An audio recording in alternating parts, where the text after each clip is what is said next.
é a criação de um dos países que, na minha opinião, é um dos mais icônicos da história, tanto da humanidade como também da Europa. Ou seja, eu estou falando da Inglaterra.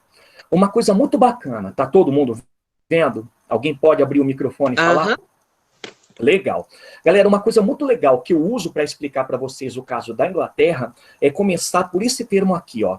A Inglaterra, ela teve uma formação monárquica, a centralização dela foi singular. O que é singular? Escuta essa frase. Na Inglaterra, o rei tem poder de direito, mas não tem poder de fato. Vocês conseguem compreender essa frase? Eu vou traduzir. Galera, todo rei, para centralizar o poder de verdade, ele tem que ser parecido com o rei da França, que eu já expliquei. Ele tem que ter poder de direito e poder de fato, por quê? Porque o poder de direito é o poder que você tem de comandar a justiça, é o direito que você tem de ser reconhecido como rei. E, de fato, é o poder político, é o poder de você mandar e desmandar, por exemplo, controlando até a cultura e a economia. O engraçado é que na Inglaterra vocês vão entender o seguinte, desde o começo da história inglesa, e a história inglesa começa a sua história lá por volta do século XI, o rei ele só tinha poder de direito, ele só tinha o poder de comandar a justiça, ele não tinha o poder de fato. E sabe por quê? Porque, de fato, como era uma realidade muito típica da Europa, e a Inglaterra fica na Europa, quem comandava eram nobres, eram senhores feudais. E o engraçado, a Inglaterra, pessoal, até o século XV, atenção, olha aqui, até a Guerra das Duas Rosas, ela sempre teve um monarca com esse tipo de característica. Ele tinha o poder de direito, mas não tinha o poder de fato. Entenderam? Molecada, então é singular, porque ele vai um pouco na contramão do que significa centralização política. Entenderam? Ele vai na contramão do que o rei realmente tem que ter de poder. Porque, insistindo, aqui na Inglaterra, o rei ele só tem o poder de direito. Ele só pode comandar a justiça. Ele não consegue comandar o restante, a não ser que alguém permita. E daqui a pouco a gente vai descobrir quem é. Entenderam? Agora, o mais bonito. Galera, toda vez que vocês olham para a Inglaterra, o que é bonito é que a simbologia na Inglaterra é muito grande, né? Para quem gosta de uma banda chamada Queen, do Freddie Mercury, as capas iniciais do Queen sempre traziam o brasão da Inglaterra, que na verdade é o brasão da Grã-Bretanha, tá? Que a gente ainda vai estudar. Pode reparar que os brasões da Inglaterra ou da Grã-Bretanha, eles são muito estilosos, né? Tem lá o unicórnio, tem lá a harpa, tem também o leão.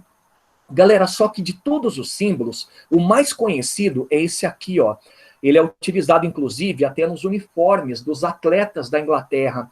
É o escudo de armas da Inglaterra, não da Grã-Bretanha. Tá legal? E olha só que simbologia interessante. Estão percebendo que aqui vocês têm 3 leões e eles são chamados leões rampantes. O que são leões rampantes? São leões que estão em posição de ataque, tá?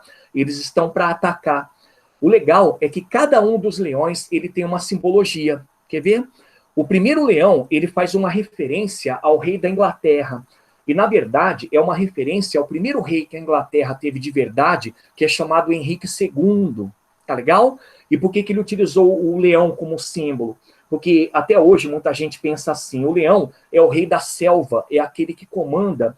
E ele tem uma exuberância, pessoal, que é a exuberância dos pelos, né? É um animal super exuberante. A juba é muito comum de você identificar não mais bonito dentro do leão. Pegaram? O segundo leão, pessoal, representa a Normandia. A Normandia é um território que fica no norte da França. Muito provavelmente é o local de onde partiram os primeiros reis que comandaram a Inglaterra. Tá legal? E o último leão, o que está espremidinho aqui, pessoal, é a Aquitânia. A Aquitânia também é um território que fica no norte da França e era aliado à Normandia. Então, tanto a Aquitânia como a Normandia eram parceiras. E é de lá, de novo, que saíram os primeiros reis da Inglaterra. Então, o que é bonito nessa simbologia?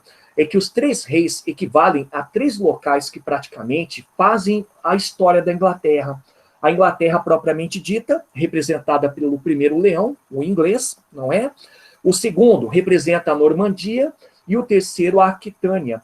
Então, os dois últimos leões, eles fazem uma referência à França, o norte da França, que é o local de origem dos reis ingleses. Aí sabe por que eu estou falando tudo isso? Galera, porque a primeira dinastia a se preocupar em utilizar esse símbolo, a demonstrar que o rei é importante, é a dinastia Plantageneta, tá legal? E essa dinastia Plantageneta, a dinastia do século XII, é a dinastia que dentro da Inglaterra começa a centralizar o poder, ou seja, começa a tentar transformar o rei naquela figura que não tivesse só o poder de direito, mas também pudesse ter o poder de fato. Compreenderam? Só que aí que vai a pergunta, para quem assistiu o último vídeo sabe. Tchutchucos, o rei centralizando a política, ele era querido e aceito por todo mundo? Pensa. Não, né? E eu explico por quê. Galera, a Igreja Católica não aceitava muito a centralização política, por quê? Porque ela entende que quando rola uma centralização, alguém passa a ter mais poder do que outros. Quem é? É o rei. E quem perde? Os senhores feudais, ela também. Galera, outra coisa, a nobreza também não gosta da centralização, porque a nobreza são os senhores feudais. Ela entende que se rola a centralização política, alguém vai ser um suzerano mor. Para quem não lembra o que é suzerano mor, é só assistir a aula de sistema feudal, e todos os nobres passam a ser meros vassalos, passam a não ter poder. Então, aqui no caso da Inglaterra, pessoal, quem mais se opõe à criação de um poder centralizado, quem mais detonou a figura do rei e nunca aceitou a centralização foi a nobreza. Tá legal? Que eu já peço para vocês colocarem. Era carinhosamente ou genericamente chamada de barões, tá bom?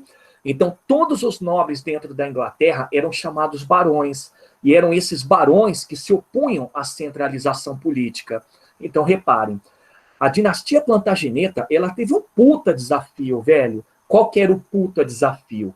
O puta desafio era tentar se consolidar como autoridade máxima dentro dessa região e dobrar tanto a oposição da igreja, e a igreja foi dobrada muito rapidão, como principalmente dobrar a oposição da nobreza. A nobreza era quem mais resistia à formação da Inglaterra como país. Tá legal? Então, olha só que coisa louca. Molecada, dessa dinastia Plantageneta, dos vários reis que passaram pelo trono, eu destaquei dois que são destaques negativos, tá? São dois reis da dinastia que não conseguiram fazer com que o rei tivesse poder total, que o rei tivesse o chamado poder de fato. E olha só quem são os caras. Eu vou dar exemplos para vocês lembrarem quem são. O primeiro deles é João Sem Terra, conhecido também de João Plantageneta. Sabe como é que vocês conhecem esse cara? Assistindo Robin Hood, pessoal. Para quem assistiu ao filme ou ao desenho da Disney, eu prefiro o desenho, acho um barato. Inclusive, o João Sem Terra é mostrado como um leão, vai lembrar do João Sem Terra. Ele é o irmão do Ricardo do Coração de Leão, aquele rei que participou da Cruzada dos Reis, aquele rei que sumiu lutando, né? Esse cara é muito interessante, pessoal, porque é um cara muito burro. Olha só que loucura.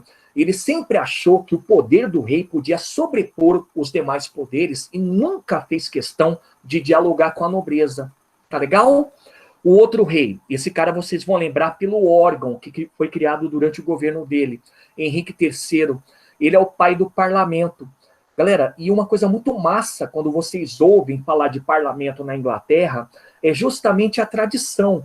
Eu tenho certeza que vocês já viram qualquer filme que fala de parlamento, já devem ter visto citações, já sabem que dentro do parlamento a figura mais importante é o primeiro-ministro. Bom, quem começou com parte dessa história foi o Henrique. Tanto é que quando você, um dia espero que vocês façam essa visita, entra no parlamento, uma das imagens que aparece ali dentro é a imagem do Henrique III. Tá legal? Mas aí vai a terceira nota de rodapé. Não imaginem que o Henricão criou o parlamento porque curtia, tá? Na verdade, ele criou porque ele foi ameaçado. Ele criou porque a nobreza fez uma espécie de um complô e obrigou ele a criar esse órgão, tá bom? Então, esses são os dois reis.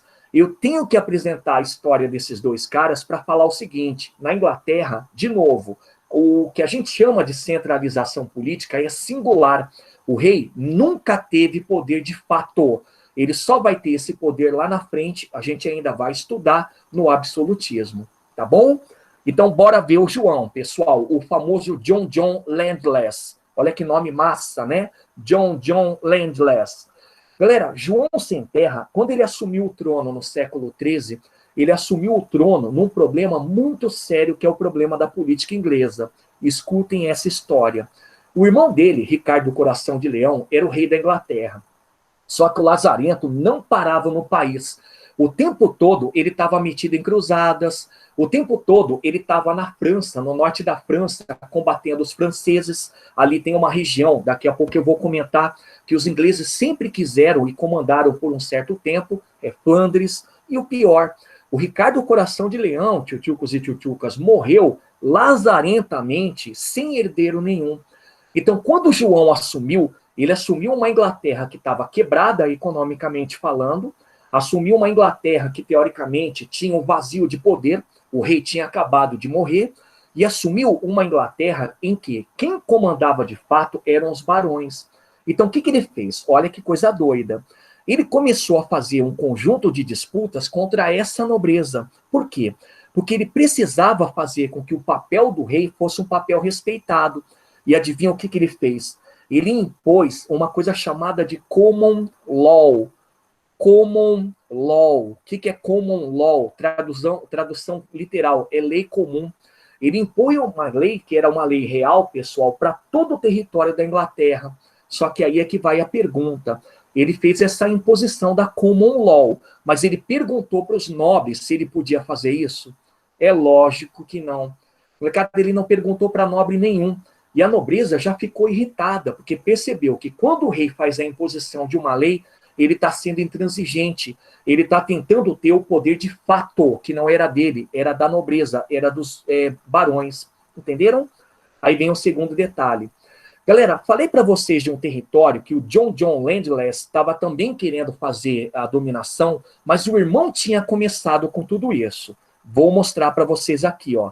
Vocês vão lembrar da aula sobre renascimento comercial e urbano. Flandres, estão vendo aqui? Galera, território de Flandres era um território super importante para a economia europeia. Era um território que fazia o seguinte: comprava lã da Inglaterra ou alguns outros produtos, mas a lã era o principal, fazia a transformação dessa lã em tecido e revendia para todo o território do norte da Europa. E com o tempo, pessoal, o tecido de Flandres passou a ser tão conhecido que até as cidades italianas queriam, até as cidades italianas iam lá buscar, entenderam?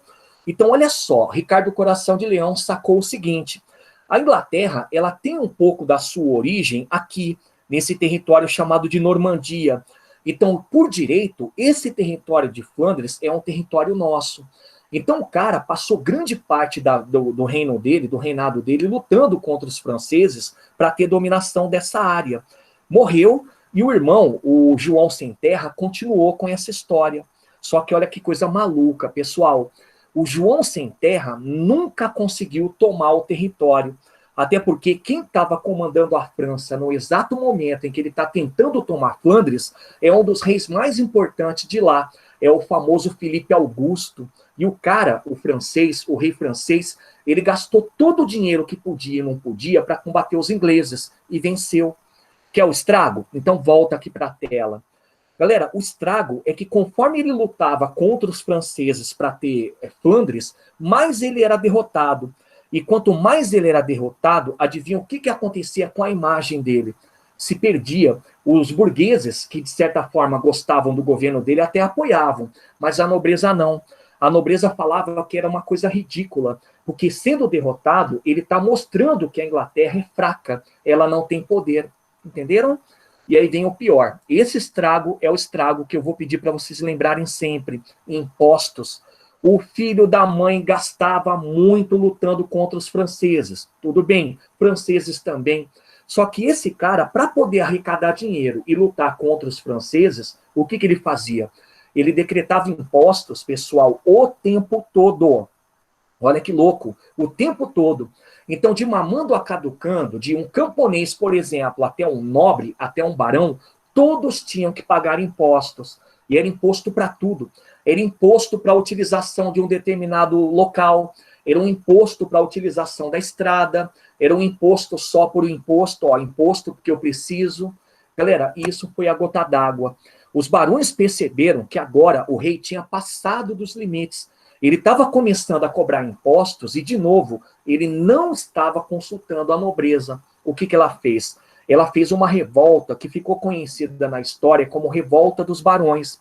Olha que doideira. O João estava com problema lá na Normandia, estava lutando contra os franceses lá para dominar Flandres, e agora ele está com problema dentro de casa. Ele tem um bando de nobres ou barões que estão se rebelando e estão para lutar contra ele. Galera, não teve jeito. O que o João teve que fazer?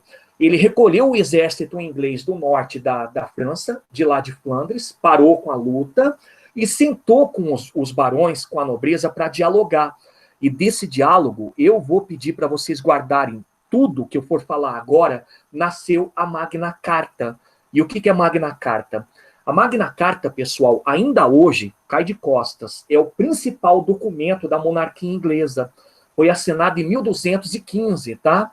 E é um documento que diz assim: o rei, ele tem que preservar a liberdade, ou seja, ele não pode prender qualquer um e achar que é o dono da situação, a não ser que a pessoa seja culpada. Segundo, o rei não pode cobrar impostos, a não ser que faça uma consulta ao clero e à nobreza, ou seja, aos barões e à igreja. Entenderam? E o mais interessante, o rei tem que consultar regularmente um órgão chamado Grande Conselho. Peraí, é o parlamento, prof? Não. Grande Conselho, pessoal, é uma reunião de nobres e membros da igreja para definir o que o rei podia fazer e o que ele não podia fazer. Ou melhor, era um órgão, pessoal, é como se fosse uma reunião que limitava o poder do rei. Entenderam? Então, a Magna Carta, pessoal, está demonstrando aqui, vocês já estão percebendo, que na Inglaterra, a monarquia, ela não tem poder de fato, ela só tem poder de direito, por isso que é singular. Porque esse documento, Magna Carta, fala não, não, não. O rei não pode passar por cima da liberdade de ninguém, o rei não pode ficar cobrando impostos, a não ser que a nobreza, por exemplo, seja consultada, e o rei, o tempo todo, tem que ficar consultando o grande parlamento. Entenderam? Agora, para entender mesmo, pessoal, dá uma olhada nessa imagem aqui. Eu acho ela um barato. Opa! É uma criação artística, tá? É uma licença artística. É um quadro que, na verdade, foi pintado em cima de uma litogravura do século XIV, mostrando o momento em que o João Sem Terra está assinando a Magna Carta. Reparem, a cara dele é uma cara de emputecimento, né? Ele não está muito bem, não. Ele está muito louco, ele está puto. Caramba, estou assinando um documento que limita o meu poder. Só que se vocês olharem atrás da imagem, vocês vão perceber por que ele não reagiu. Quem está por trás da Magna Carta, vocês já sabem, olhem na imagem para poder identificar. A igreja, aqui você tem a representação de um bispo, estão vendo? Você tem também os barões, a nobreza, estão vendo aqui? E o mais interessante, pessoal, é ter a presença também, isso é inusitado, de intelectuais. Esse aqui, no caso, por exemplo, certamente era um intelectual nobre. Então, reparem, o rei está olhando, falando, caraca, né? Oh, shit, what the fuck? Eu tenho que assinar? Sim. Eu não posso reagir? Não. Porque quem está por trás da assinatura da Magna Carta eram os principais setores que, de certa maneira, eram opostos ao rei, a nobreza e o clero. Entenderam? Galera, resultado. A Inglaterra, ela passou a ter, até o século XV, uma monarquia que só tinha poder de direito, não tinha de fato. Só que os reis sempre tentavam dar um jeitinho, até o século XV, de ampliar um pouco o poder. Esse é o caso do Henrique III, pessoal, é o filho dele. É só pensar assim, filho de peixe, peixinho é. Então, se o filho do João Sem Terra é o filho do João Sem Terra, o que ele vai ser? Ele vai ser um desastre, né? Molecada, ele continuava tentando fazer a cobrança de impostos sem consultar ninguém. Ele continuava tentando valer a common law, a lei do rei, que valesse para todo o território inglês. E continuava muito chato, pessoal, não convocando o grande conselho. Então, no ano de 1265, os barões reagiram de novo. Eles criaram a segunda revolta dos barões e falaram: Henricão, o teu pai, assim como você, estão sujeitos à Magna Carta, ou seja, todos os reis da Inglaterra não podem ter mais poder do que a gente. Então, o senhor vai assinar esse documento aqui, ó, é chamado Estatutos de Oxford. E o que, que o documento diz? O documento diz que, dentro da Inglaterra, aquilo que está acima, tanto do rei como também da nobreza, é a Magna Carta. Tá legal? Então, resumindo, os Estatutos de Oxford eram uma reimposição da Magna Carta. E por que, que eu falei da Inglaterra hoje? Galera, o documento mais importante da Inglaterra até hoje é a Magna Carta. Entenderam? Então, entra século, sai século, entra rei, sai rei, a Magna Carta sempre foi o principal documento da Inglaterra. Não é uma constituição, tá? A Inglaterra não tem constituição, como o Brasil, por exemplo. Magna Carta é um documentão dizendo, não, não, não, o rei não pode ser superior a ninguém, entenderam? Só que aí tem um bônus. Tal qual a minha aula é bônus e tal qual a vida é feita de bônus, pessoal, olha só o bônus. Os Estatutos de Oxford também previam a criação do parlamento, tá? Agora reparem o que vai acontecer. O parlamento, na verdade, é a consolidação do Grande Conselho, tá? Qual que é a diferença de um para outro? Grande Conselho era reunido toda vez que o rei precisasse, entenderam? E Grande Conselho era composto por membros do clero e da nobreza, entenderam? Agora, o que é parlamento? Parlamento é reunido o tempo todo, ele não se dispersa, o tempo todo ele está lá. É como se fosse o legislativo, tá? É como se fosse realmente a Câmara de Deputados e Senadores. E outra, dentro do parlamento, nessa época do Henrique III, além do clero e da nobreza, adivinha qual setor social passou a participar também? Aquele que movimenta a baixa idade média, aquele que praticamente é o senhor do burgo. Puta, dei a charada, matei, né? Os burgueses. Então, pela primeira vez, cria-se um órgão na Europa, olha como é muito louca a história inglesa, na Europa, em que todos os setores sociais importantes são representados. E o melhor, cria-se um órgão que é efetivo, ele não se dispersa, ele nunca vai desaparecer. Tá legal? Então tá aqui, esse é Henry III, ou Henrique III, o cara que praticamente teve que tomar no peito a Magna Carta de novo, mas sobretudo, é o cara que cria o parlamento, entenderam? E perceberam que ele não criou à toa, ele foi forçado? Então tá aí. Para terminar a Inglaterra, pessoal, a Inglaterra, ela só vai se consolidar como nação, tendo um rei com poder total, isso já é quase absolutismo, depois dessa guerra aqui, ó, a Guerra das Duas Rosas. Eu acho muito louco esse nome. Muita gente fala, nossa, prof, é poético, né? Mas de poesia, tchutchucos, não tem nada. Por que o nome Duas Rosas? É que na Inglaterra, entre os anos, olha que loucura, de 1455 e 1485, traduzindo por 30 anos, ali no século XV, duas famílias nobres estavam disputando o poder. A família de York, que tinha como símbolo uma rosa branca, e a segunda família é a família de Lancaster, que tinha como símbolo a rosa vermelha. Elas estavam disputando o poder, por quê? Porque queriam tomar o controle da situação política. E foi uma guerra, pessoal, que detonou a nobreza. Porque imagina, são 30 anos de famílias brigando, só que vocês sabem muito bem que família não briga sozinha, vem um monte de gente, né? E no final das contas, elas não têm mais como conseguir comandar. Então, o que aconteceu? No ano de 1485, dois membros, um de cada família, um da família de York e um da família de Lancaster, se casaram. Tá legal? E desse casamento nasce a dinastia Tudor.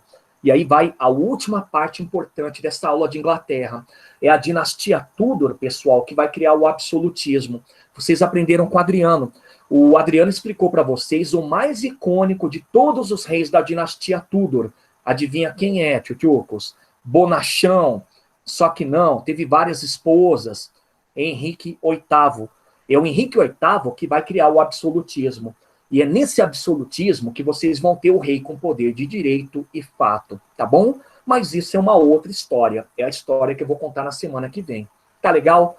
Todo mundo entendeu? Alguém abre o microfone, por favor, e diga ok por todos. Ok. Legal. Valeu, Ita. Galera, essa é a Inglaterra. This is England, ok? Não confundir com Grã-Bretanha. Grã-Bretanha acontece só lá na frente. Então, o último caso para eu me despedir de vocês. Galera, esse último caso, eu acho muito louco o nome. Sirg. Nossa, que nome massa, né? Sirg. E o que significa Sirg, prof? É tão bonito falar, vou falar de novo. Sirg. Sirg, pessoal, significa Sacro Império Romano Germânico. Tá legal? Professor, Oi, fala para mim, Henricão. o Bruno perguntou se a Inglaterra ainda era chamada de Britânia. Ah, cara, é assim, ó. Quando cai o Império Romano, a partir desse momento, o nome Britânia é um nome que se torna muito comum, porque os próprios romanos já chamavam Britânia, né? O nome Inglaterra só nasce no ano de 1066, porque nesse ano, que é o ano em que os normandos invadem a Inglaterra e dominam os povos que ali comandavam, os anglos e os saxões. Então é só no século XI que ela passa a ser chamada Inglaterra. Só que o nome Britânia continua. Pode reparar, quando vocês vão para a Inglaterra, ou um dia puderem pegar um dinheiro de lá, que é a Libra, que circula normalmente, vocês vão perceber que está escrito embaixo o seguinte: Bank of England ou Bank of Britannia, porque são os dois nomes que ainda são aceitos. Britânia é ainda o nome que eles usam, é como se fosse um apelido. Tá legal? Respondido? Respondido. Legal. Então vamos lá para o SIRG, pessoal. Galera, SIRG, Sacro Império Romano Germânico, eu passo para vocês aqui uma continuação, tá? Mas assim, se vocês quiserem saber um pouco mais, assistam a minha aula sobre sistema feudal. Lá eu expliquei como é que ele nasceu. Rapidão. O SIRG, pessoal, ele é uma continuação do que um dia foi o Império Carolíngio, tá? Ele nasceu das ruínas do território que era chamado Lotaríngia e França Oriental. E por que surgiu? Porque a Igreja Católica quis. A Igreja Católica percebia que, mantendo um reino funcionando, e era um reino fantoche, por quê? Porque o imperador ele devia obediência tanto aos nobres ali, como ao Papa, a Igreja Católica ia sempre ter um protetor. Afinal de contas, não foi sempre o Império Carolíngio que protegeu a Igreja Católica? Então, por isso foi criado o SIRG. Ele foi criado para continuar sendo um protetor da Igreja Católica. Entenderam? Só que tem um detalhe. Galera, o Sacro Império, ele sempre foi um caso artificial. Eu explico agora por quê, lembrando que eu já expliquei lá na aula sobre a criação desse país, entre aspas, no sistema feudal. O imperador aqui, ele não é colocado no cargo de acordo com a tradição. O que é tradição, prof? A tradição é aquela de que o cara que comanda, ele pertence à família mais antiga, e quando ele morre, ele passa o cargo para o filho, ninguém pode questionar. Na vacância, não tendo filho, o cargo pode ser passado por um parente homem mais próximo. Aqui não. Galera, não existia essa regra de hereditariedade. Os imperadores eram escolhidos no sistema de eleição. Tá legal? Então, só para vocês escutarem. O SIRG, ele tinha internamente 4 ducados: a Suábia, a Francônia, a Saxônia e a Baviera, tá? 4 ducados. Quando morria o imperador, os 4 duques se reuniam e nessa reunião eles escolhiam por voto um para ser o cara que ia comandar o Sacro Império. Entenderam? Então reparem, é artificial por esse lado, tá todo mundo reparando, porque o imperador, ele tem que ter obediência à nobreza. Entenderam? Ele não pode fazer o que dá na telha. Ele pode se ampliar um pouco o poder. Ele pode ter um pouco mais de poder. Mas ele nunca pode passar por cima dos demais nobres. Não pode passar por cima desses ducados. Entenderam? Mas aí vem o segundo ponto. Tá, escolheram um rei. Uau, o cara agora é o imperador germânico. Olha que nome estiloso. Adivinha quem tem que abençoar? Adivinha quem tem que vir e falar: eu abençoo você, filho de Deus, nesse ano do nosso Senhor de 1000 e cacetada? O Papa. Então aí tem uma segunda obediência, pessoal. O imperador, ele não podia extrapolar os limites da Igreja Católica. Ele tinha que respeitar o Papa como autoridade espiritual. Entenderam? É por isso, tchutchucos, que eu peço para vocês olharem a águia bicéfala. Olha que massa. Esse aqui é o símbolo do Sacro Império Romano Germânico. O que vocês têm que reparar aqui? A águia é chamada bicéfala porque ela tem duas cabeças. Uma cabeça é a cabeça do Papa e a outra cabeça é a cabeça do imperador. Entenderam? E aqui no peito, estão vendo essa cor toda? Tem aí vermelho, amarelo, branco, azul celeste, cor de goiabada. Na verdade, são as cores de cada ducado que faz parte do CIRG, entenderam? Então, juntando, o que vocês têm aqui? Você tem um caso artificial, você tem um cargo em que o imperador ele não tem poder total, ele não tem o poder de fato nem de direito, o poder da verdade é compartilhado, entenderam? Mas vem cá, olha como a coisa vai ser um pouco interessante. Tchutchucos, quem começou a tentar tornar esse local um país tendo um rei de verdade foi Otton o Grande, tá? Ele praticamente é o pai do Sacro Império Romano Germânico, lá no século X, no começo dessa Baixa Idade Média. Mas para cair de costas, ele não conseguiu centralizar totalmente o poder. O que ele conseguiu? Escuta para vocês entenderem os desenrolares. Ele conseguiu o direito de escolher membros para a Igreja Católica, o nome disso é investidura, tá legal? E conseguiu também, pessoal, uma coisa muito inusitada, a ideia de que a igreja o reconhecia como grande autoridade espiritual também, mas não quer dizer que ele podia fazer missa, tá? Não quer dizer que ele podia, por exemplo, se intrometer nos assuntos da Igreja Católica. Não. Significa que ele era reconhecido como protetor dos cristãos. Entenderam? Ora, prof, mas por que ele não conseguiu centralizar o poder? Por que para falar a verdade, nunca houve centralização política aqui dentro? Ah, tchutchucos, primeiro vocês perceberam que tem o Papa, né? O Papa nunca permitiu que o imperador tivesse poder total. E por outro lado, de novo, como é que o imperador era escolhido? Era por eleição. Então o imperador, ele sempre tinha que respeitar a nobreza. E caso não respeitasse, tchutchucos, pode ter certeza que era problema. Ele poderia gerar uma guerra interna. Entenderam? Então vem cá. De tudo que eu estou falando, a maior dificuldade do Sacro Império Romano Germânico se criar como país é esse conflito aqui, pessoal. É o conflito que vai começar a piorar a partir do século XI entre o imperador, uau, e o papado, a Igreja Católica. Sabe por quê? Vem cá. Tchutchucos, Igreja Católica criou o CIRG para quê? Ah, prof, eu escutei. Era para ser protetora dela, né? A nação CIRG, ou o local CIRG, seria protetor da Igreja Católica. Tudo bem. Mas vocês percebem que a Igreja Católica criou também para ter um local onde ela também pudesse mandar e desmandar, em que ela pudesse ter um imperador como uma espécie de um fantoche? Então tá aí. Galera, a partir do século XI, os imperadores da famosa dinastia Francônia, a dinastia do Henrique IV e do Henrique V, começaram a ficar emputecidos, dizendo, eu não aguento mais esse papo do Papa, ficou um trava-língua, né? Vou repetir.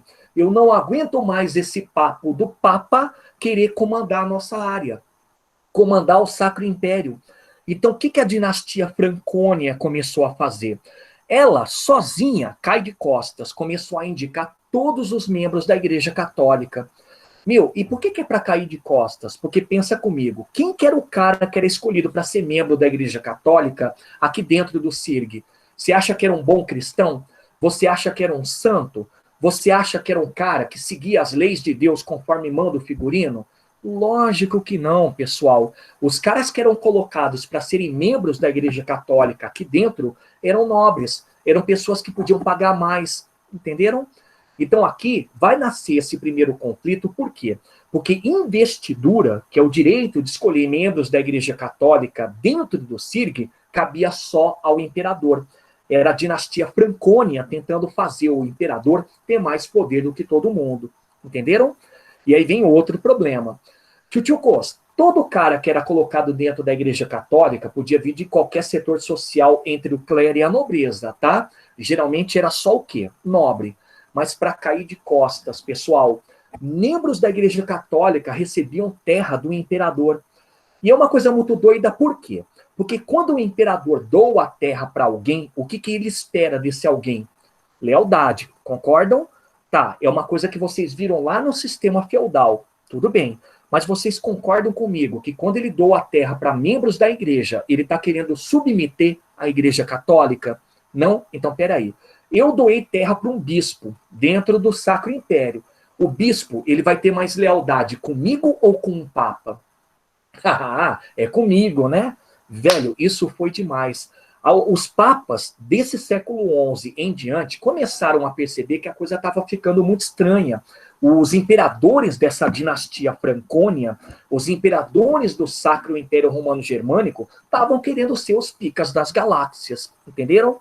Então, essa foi a maior dificuldade. A dificuldade de você, imperador, conseguir poder é que a igreja sempre sabotava, ela sempre tentava reagir, entenderam? Então vamos aos dois casos de dois imperadores da dinastia Francônia que nesses conflitos que eu acabei de comentar tentaram centralizar o poder. Olha como eles se ferraram. Tchutchucos, o primeiro que eu apresento a vocês é Henrique IV, o famoso Henrique da Baviera. Olha que nome legal, né? Tchutchucos, ele criou uma coisa chamada Querela das Investiduras. E o que é isso aí? Querela das Investiduras é quando o imperador, lembra do que eu comentei ali na dificuldade, começa a negar o direito ao Papa de escolher membros da Igreja Católica. Então, vem comigo. Significa que dentro do Sacro Império, todos os caras que iam parar dentro da Igreja Católica eram escolhidos só pelo imperador. O Papa não podia dar pitaco. E aí é que está o detalhe. Tchutchucos, essa querela das investiduras, em que o imperador falava, papá, nem pega, nem rela, aqui quem manda sou eu escolho os membros, foi feito contra o cara que comandava a Igreja Católica, que é Gregório VII. Olha o cara. Gregório VII, pessoal, era um cara super conservador, e era um cara que nessa época estava tentando moralizar a Igreja Católica. Sabe por quê? Eu acho que o Adriano comentou um pouco lá sobre reforma e contra-reforma. Porque nessa época, o Gregório percebeu que membros da Igreja Católica eram corruptos. Como assim, prof? Bom, o cara podia cobrar simonia, todo mundo sabe o que é simonia, né? É cargo da igreja. O cara podia vender relíquia, que é uma forma de simonia. O cara tinha filhos, é uma coisa chamada nicolaísmo. Inclusive, o nome nicolaísmo, pessoal, é uma homenagem a um bispo chamado Nicolau, que teve 25 filhos. Olha que loucura. Então, o nicolaísmo, você ter filhos como membro da Igreja Católica, é a quebra do celibato. Então, Gregório percebeu o seguinte, por que a igreja é tão corrupta? Por que tem lazarento que vende relíquia, mente, né? Vende cargo, tem filho? Porque quem entra para a Igreja Católica não passa por seminário, não estuda nada do cristianismo católico. É um cara qualquer, é o cara que compra o título, é um nobre que o imperador coloca ali. Entenderam? Então rolou uma puta briga, mas escutem o que aconteceu. No começo, o Henrique falava que o Papa não falava nada, não apitava nada ali dentro. E o Papa foi ficando nervoso, ele foi falando, Henrique, acalma-te, reveja o que você está dizendo, dê o direito de mim, né, de eu, Papa, escolher também membros da Igreja Católica, e o Henrique nem aí, até que o Papa excomungou o Henrique. Velho, para quem sabe, sabe, se você excomunga um cara nessa época, o que você faz? Você ferra o cara, porque o mundo europeu era católico, e quando você excomunga um católico, você está jogando o cara na ilegalidade, você está falando, ele não é católico, ele é um maldito, ele é um infiel. Galera, quando o Papa excomungou o Henrique IV, a nobreza apoiou o Papa, dizendo, é isso aí, vamos detonar esse Henrique, ele está querendo ser o cara, o pica das galáxias. E adivinha o que o Henricão teve que fazer? Ele teve que pedir desculpas. Mas a desculpa, pessoal, eu trouxe aqui, eu acho um barato. Vamos ver se eu trouxe mesmo. Tá aqui, ó. Foi feita dessa forma. O Henrique, ele foi até uma cidade que fica no norte da Itália, era uma cidade que o Papa usava também como local de descanso, chamado Canossa, tá? E era um puta frio, cara. Canossa, como toda essa região do norte da Itália, no inverno, tinha um frio de mais ou menos 13 graus negativos, tá? E ele ficou lá para tentar conversar com o Papa, para pedir desculpa para o Papa durante 3 dias. Cara, só que ele ficou durante 3 dias dessa forma, tá vendo? Ele não está trajando nada real. Ele não está bem trajado. Ele está usando só um cobertor. Ele teve que ficar praticamente nu, com um cobertor e fazendo penitência, passando 3 dias ali na frente da casa do Papa, pedindo desculpa. Aí sim, passados 3 dias, o Papa, que está aqui em cima, desceu, falou para o Henrique que ele estava perdoado e o Henrique voltou. Bonito, né? Galera, só que alemão, olha lá, vou repetir, o alemão é um tipo muito vingativo nessa época. Ele voltou e 2 dias depois ele autorizou que todo o território começasse a convocar soldados porque ele ia entrar em guerra contra o Gregório, em guerra contra o Papa. E ele venceu. Ele conseguiu tirar o Papa do poder. Ele conseguiu tirar o Gregório do trono papal. Tá legal? Então esse é o Henrique IV. O que vocês perceberam? Que ele tentou ter poder mais do que qualquer um. No começo não conseguiu, mas depois, por conta dele ter conseguido fazer o Papa sair, ele conseguiu ter o direito ainda de escolher membros da Igreja Católica. Ele passou a ter um pouco mais de poder. Entenderam? Galera, só que o pior fica por conta do filho dele. Então vem comigo, lembra da frase, filho de peixe, peixinho é. Se o Henrique IV era um lazarento que batia de frente com a Igreja Católica, o que o filho vai fazer? O mesmo, né? Só que ele se ferrou. Pessoal, o Henrique V, filho do Henrique IV, ele tentou fazer a mesma jogada que o pai. Ele tentou negar ao imperador esse direito de escolher membros da Igreja Católica no Sacro Império. Só que não deu certo. Não deu certo porque os papas, a partir desse momento, eles começaram a se armar. Era muito comum o papa ter força armada, tá? Os famosos guardas papais, que vocês veem até hoje, eles estão todos coloridinhos, são chamados de mercenários. E, por outro lado, os nobres não davam apoio a ele, davam apoio ao papa. Aí muita gente deve estar se perguntando, prof, mas por que isso, meu?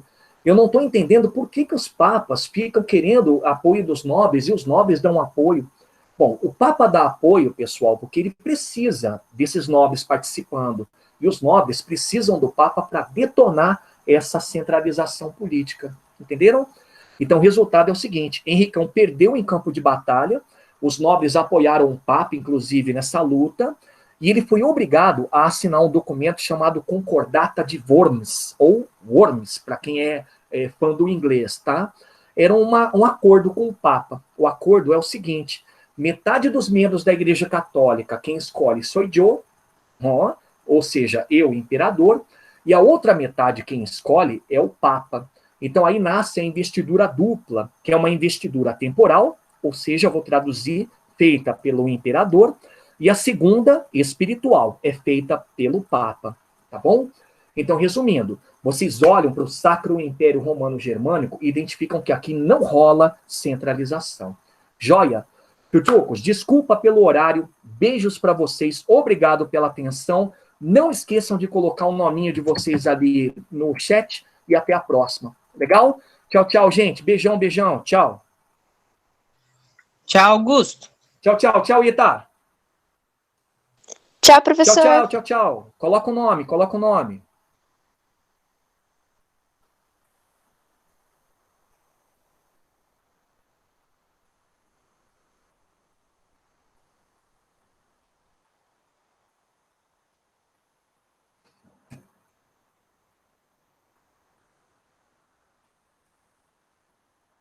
Valeu, professor. Falou, gente. Abraço, abraço, gurizão.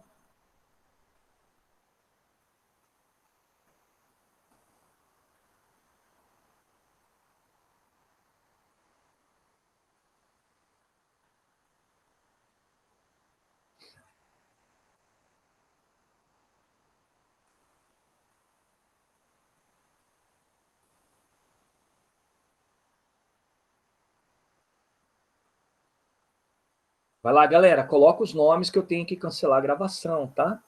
Cutuca aquele pessoal que dormiu, pelo amor de Deus. Tchau, boas aulas, gente.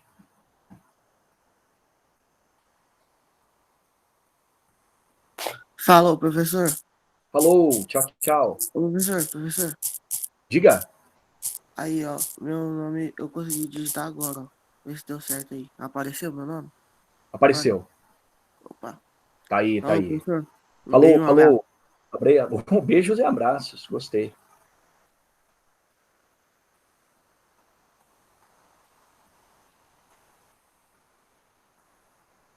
Vamos lá? Maria, Bianca, Matheus, Marcos, Luísa, Irineu. Tem mais gente.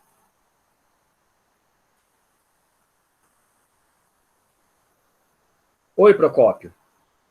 Coloca o nome. Pronto? Tô saindo, hein, pessoal? Já Beijo. coloquei. Legal. Então, tchau.